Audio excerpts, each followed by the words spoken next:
Horntail cocked Nizic are dromedary camels. And I know that because they only have one hump, whereas a Bactrian camel, they have, you guessed it, two humps. And the easiest way to remember that is to capitalize that D as dromedary. You turn that D onto its side, there you got one hump. Or you could capitalize the B of Bactrian, turn the B onto its side, and well, there you go, two humps. We are now leaving the Africa Trail, heading on to the Outer Tropics Trail. Inner Tropics Trail introduces the rays of the tropical plates, aviary, and all sorts of sea birds. Also, the orangutan exhibit down there, and I'll talk about that a little bit later. But now coming up here on the left, we're coming by the home of Yellow the maned wolf. And let's see, where are you? Okay, she is, if you see this big angled up log on the left side of the exhibit here, she's right underneath the log there, laying down in the shade. Now, usually you can smell a maned wolf before you can see them. They kind of have a skunky odor to them.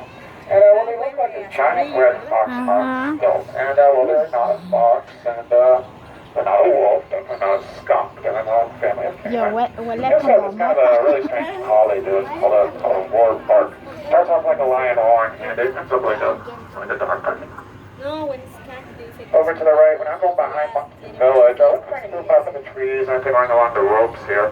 This is the only exhibit like it in the U.S. open air we get to walk through, and there are no barriers between you and the squirrel monkeys. Just no touching. They're still wild animals. Don't want anyone to get bit. We have about 12 girls in there, one boy, and they're all named after Star Trek characters. And heads up, Monkey Village does close at 12 o'clock during the summertime. As it gets warmer throughout the day, as you probably notice, a lot of animals are just not very active. They're just basically laying down, taking naps in the shade. Can't blame them. Up next on the right, got a couple black howler monkeys. There's one hanging out up in the second shelf of the green box in the upper right corner there. Now, only the male black howler monkey has black fur, the female brown fur. Both born brown, but the males grow up in black matures. And while they are the loudest animals in North and South America, they can be heard up to about 3 miles away through thick rainforest. And up next on the right, we have the South American version of the ostrich called the rhea. And they're going to be kind of right up in the front here. I see actually one of the chicks. There's three chicks. Actually, I see a couple of chicks. 3 chicks in there, and along with Dad. Those chicks just hatched about 6 weeks ago. They grow really fast, as you can see. Now, for the rhea, it's a little unusual. The male is the one who takes total care of the chicks. He'll build the nest, the female will come along, lay the eggs, and leave. And then, the male does all the sitting up on the eggs and all the raising up of the chicks. To the left through the trees and the bushes is the thunderbird, cherries, equines. At least one horse out there in the arena. And, well, if you ever want to learn how to ride horses, we do have classes available for all skill levels from industry called horse hands. And you can find out more info on that at phoenixzoo.org. And back over to the right, Chilean flamingos. Well, it's kind of hanging on the pollen there, trying to keep cool.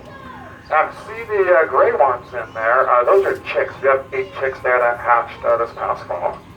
And, well, there are 6 species of flamingo found throughout the world of varying degrees of pinkness.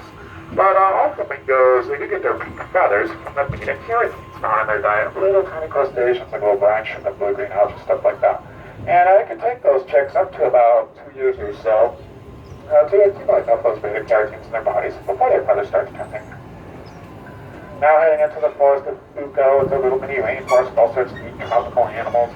And if you look at the little clinic come up on the right here, this looks straight back into the Andean bear exhibit. Look on the sides towards the back, and I'll see if we can spot Rio or Rosario in there wandering around. Sometimes on hot days, they're up front here right beyond the fence line, and they're swimming around in their little pond there.